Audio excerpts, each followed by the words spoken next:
VSSच्या आरंभ प्रकाशनाचे सर्व ग्रंथ म्हणजे श्रीसिद्ध शिव गोरक्षनाथांचे दिव्य विचारधन आहे. अत्यंत सखोल सत्यार्थ असलेले हे दिव्य ग्रंथ वाचणाऱ्या प्रत्येकाचं आयुष्य उजळून टाकतात. नाथ गीता, नाथ भागवत, नाथ पतंजली योग, अष्टावक्रनाथ गीता इत्यादी अनेक दिव्य ग्रंथ आमच्याकडे उपलब्ध आहेत. आमचा ईमेल ॲड्रेस आहे vssmeditation@gmail.com आणि मोबाईल क्रमांक आहे 9881463305. नमस्कार श्रोते हो, अमृत वर्षा या कार्यक्रमात मी विनिता पिंपळखरे आपल्या सगळ्यांचं स्वागत करते. मिलिंद दादा नमस्कार. नमस्कार. नाथ संप्रदायाने आपला प्रसार करण्यासाठी अनेक भजनं तयार केली किंवा लोकगीतं होती आणि ते लोकांपर्यंत पोहोचत होते. हो, भारतभर ते पोहोचले. हो. आणि जवळजवळ भारतातल्या अनेक भाषांमध्ये त्यांची गीतं लिहिली गेलेली आहेत. स्वतः श्री सिद्ध शिव गोरक्षनाथ यांना संगीताचं काहीतरी विशेष प्रेम होतं. त्याबद्दल जरा सांगा ना. मागच्या कुठल्या तरी भागामध्ये मी जेव्हा नाथांच्या कथा सांगितल्या हा हा त्याच्यामध्ये त्यांनी मृदुंग घेऊन चलो मच्छिंदर गोरख आया असं त्या मृदुंगावरती बोल वाजवले. हो हो. आणि त्या बोलांमधनं मच्छिंद्रनाथांना कळलं की गोरक्ष आलेला आणि तो आपल्याला याच्यातून बाहेर पडा आणि पुढे चला, परत चला असं म्हणतात. मृदुंगावरती त्यांची केवढी कमांड असेल. हो ना. त्याच्यातनं त्यांचा सांगीतिक प्रवास आहे, संगीताची जी त्यांना जाण आहे त्याची आपल्याला जाणीव होते. आणि ही का आहे? कारण की ते शिवाचाच अवतार असल्यामुळे शिव हे संगीताचंच दुसरं रूप आहे. कारण शिवाच्या हातामध्ये डमरू आहे आणि डमरूच्या नादामधूनच सृष्टीची निर्मिती होते. आणि त्यामुळे सगळ्या सृष्टीच्या कणाकणात संगीत आहे. परमेश्वरी ध्यान करताना किंवा भक्ती करताना जो आतमधून भावनिक विस्फोट होतो तो शब्द सुरांच्या मधूनच होतो. आणि म्हणून आपल्याला सगळ्या संतांच्या अभंगांमधून, गीतांमधून ते सांगीतिक विश्व उलगडतं. नुसते ते शब्द नाहीयेत, तर ते शब्द गात असताना किंवा नुसते तोंडी म्हणत असताना सुद्धा त्याच्यातला नाद, त्याच्यातली लय आपल्याला दिसते.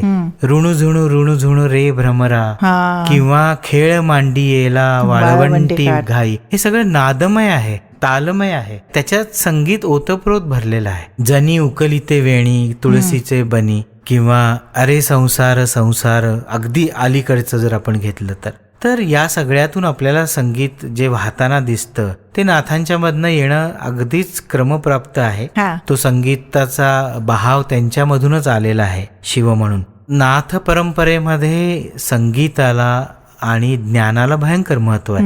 आणि मला जी पहिली गाणी आली त्या 5 गाण्यांमध्ये जे गाणं महत्वाचं होतं ते म्हणजे मुझे अपनी शरण ले लो नाथ. आणि ते शब्द इतके सुंदर आहेत, त्या शब्दांमधून तुम्हाला डायरेक्ट त्याचा अनुभव तर येईलच, पण त्याच्या सूक्ष्मतेमध्ये जाण्यासाठी आणि अनुभूती घेण्यासाठी तुम्ही डोळे मिटून तेच गीत जर स्वतः गुणगुणलात, वेळ मिळाला आणि मी ते गायलं, तर तोही अनुभव तुम्हाला मी इथे देऊ शकेन.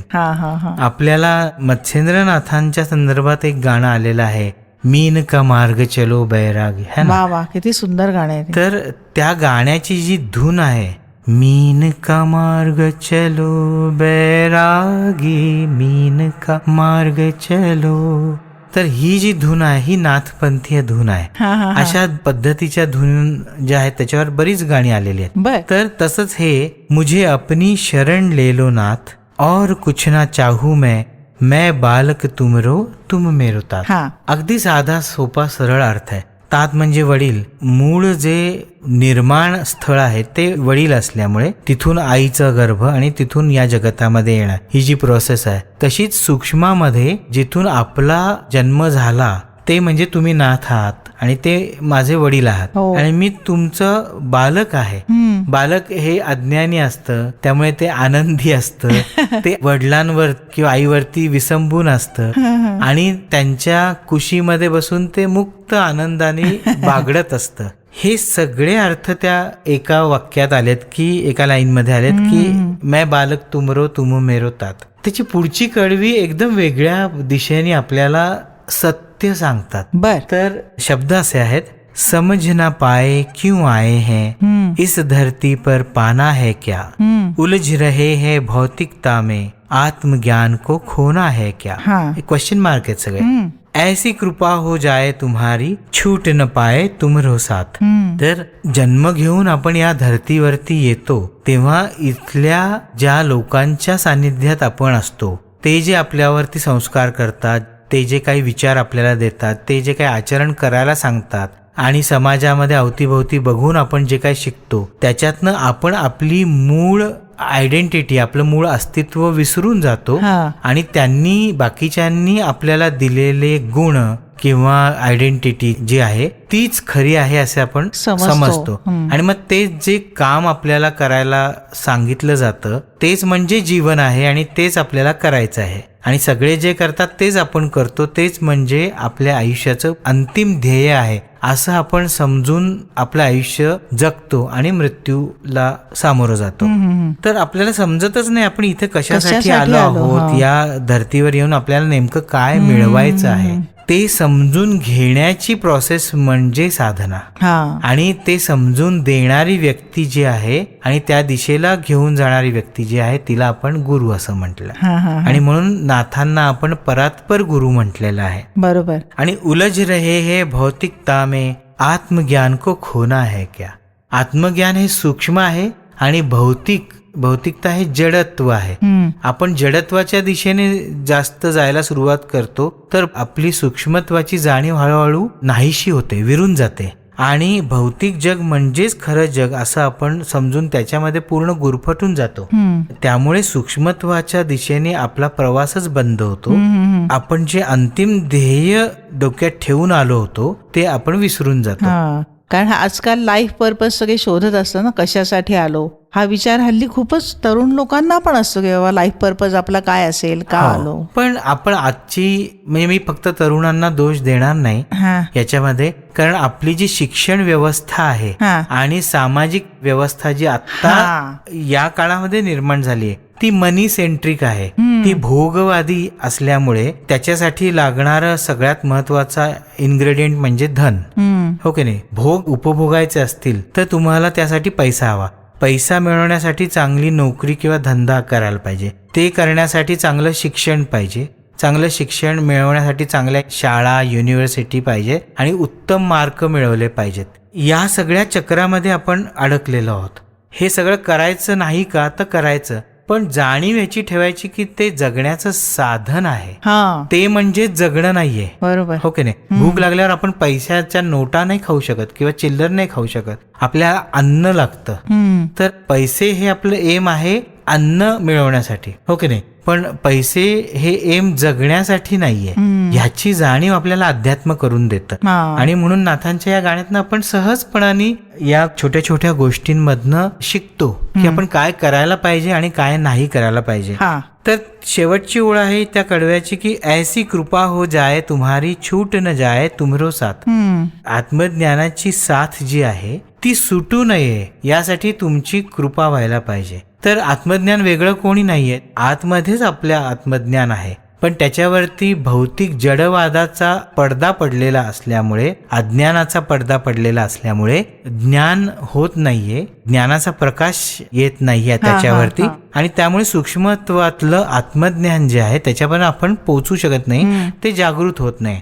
आणि म्हणून तुझी कृपा होणं गरजेचं आहे. आणि त्या कृपेसाठी सगळ्यात महत्वाची अट आहे की मी तुला समर्पित व्हायला पाहिजे ना. बरोबर. तर जसं आपण म्हणतो की आपल्याला उत्तम मार्क पडण्यासाठी अभ्यास केला पाहिजे. अभ्यास करण्यासाठी त्या विषयाला समर्पित होणं गरजेचं आहे. समर्पित झाल्यावरती त्या पुस्तकातल्या जे लिहिलेल्या ओळी आहेत त्याच्या आतमध्ये लपलेलं ज्ञान उघडायला सुरुवात होते, ओपन व्हायला सुरुवात होते आणि ते सगळं आपल्यापर्यंत पोहोचतं. आणि मग आपल्याला पाठांतर करायची गरज नाही पडत. आपल्याला त्या संदर्भातला प्रश्न आला की सहजपणाने आपण उत्तर लिहून पास होतो. बरोबर. तर ही पास होण्याची प्रक्रिया अध्यात्मामध्ये पण सेमच आहे. आपण गुरुला जर समर्पित झालो तर ते जे काही आपल्याला सांगतात करायला, जे ज्ञान देत आहेत, जे प्रॅक्टिकली वापरायचंय, आपली बुद्धी सूक्ष्म झाली तर ती विस्तृत होईल, ती सर्वव्यापी होईल आणि ती सर्वव्यापी असलेल्या आत्म्याला व्यापून टाकेल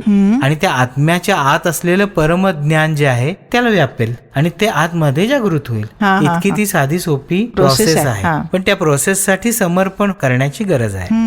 असं ते पहिलं कडवं आपल्याला सांगितलं जातं, त्याच्यातून हे ज्ञान दिलं जातं. आणि आपल्याला दिसतं की भौतिक शिक्षणाने आपल्याला अहंकार जागृत होतो आपल्यामध्ये, त्याचबरोबर षड्रिपूंचा शिरकाव आपल्या मनामध्ये होतो आणि आपण मृगजळाच्या मागे धावत सुटतो की जे मिळवण्याच्यासाठी आपण धावतोय ते एका पॉइंटला आपल्याला हाताशी आलं असं म्हणेपर्यंत आपल्या हातातनं ते निसटून गेलेलं असतं. तर अशी ही संकल्पना आपल्याला जर आतमध्ये रुजली, कळली, तर आपण त्या दिशेने चालायला सुरुवात करू. मग त्याच्यासाठी विवेक मनामध्ये सतत जागृत ठेवायला पाहिजे, ज्ञानपूर्ण जीवन जगलं पाहिजे. येणाऱ्या सगळ्या सिच्युएशन मध्ये काय योग्य आहे, काय अयोग्य आहे याचा निरक्षीर विवेक जागृत सतत ठेवून तसा विचार आणि तसं आचरण केलं पाहिजे. हेच नाथ आपल्याला या गाण्यातून सांगतात. तर याची चाल मी तुम्हाला म्हणून दाखवतो आणि आपण या एपिसोडच्या अंताकडे त्या पद्धतीने जाऊयात. मुझे अपनी शरण ले लो नाथ, अपनी शरण ले लो नाथ. मुझे अपनी शरण ले लो नाथ, अपनी शरण ले लो नाथ. और कुछ ना चाहूं मैं, और कुछ ना चाहूं मैं बालक तुम्हरो तुम मेरो तात. अपनी शरण ले लो नाथ, अपनी शरण ले लो नाथ. समझ न पाए क्यों आए हैं, समझ न पाए क्यों आए हैं. इस धरती पर पाना है क्या, इस धरती पर पाना है क्या. उलझ रहे हैं भौतिकता में, उलझ रहे हैं भौतिकता में. आत्मज्ञान को खोना है क्या, आत्मज्ञान को खोना है क्या. ऐसी कृपा हो जाए तुम्हारी, ऐसी कृपा हो जाए तुम्हारी. छूट न पाए तुम्हारो साथ, अपनी शरण ले लो नाथ, अपनी शरण ले लो नाथ. बाबा, खूपच छान वाटलं ऐकायला. श्रोते हो, हा भाग आपण इथेच संपवू. पुन्हा भेटूया याच गाण्याची पुढची कडवी ऐकायला. धन्यवाद.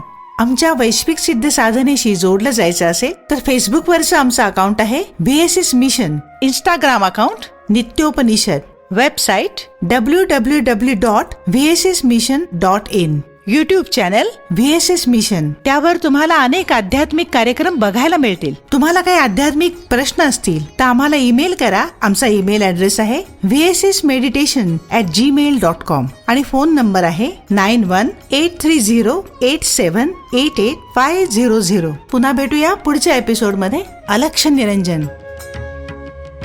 VSSच्या आरंभ प्रकाशनाचे सर्व ग्रंथ म्हणजे श्रीसिद्ध शिवगोरक्षनाथांचे दिव्य विचारधन आहे. अत्यंत सखोल सत्यार्थ असलेले हे दिव्य ग्रंथ वाचणाऱ्या प्रत्येकाचं आयुष्य उजळून टाकतात. नाथ गीता, नाथ भागवत, नाथ पतंजली योग, अष्टावक्रनाथ गीता इत्यादी अनेक दिव्य ग्रंथ आमच्याकडे उपलब्ध आहेत. आमचा ईमेल ऍड्रेस आहे vssmeditation@gmail.com आणि मोबाईल क्रमांक आहे 9881463305.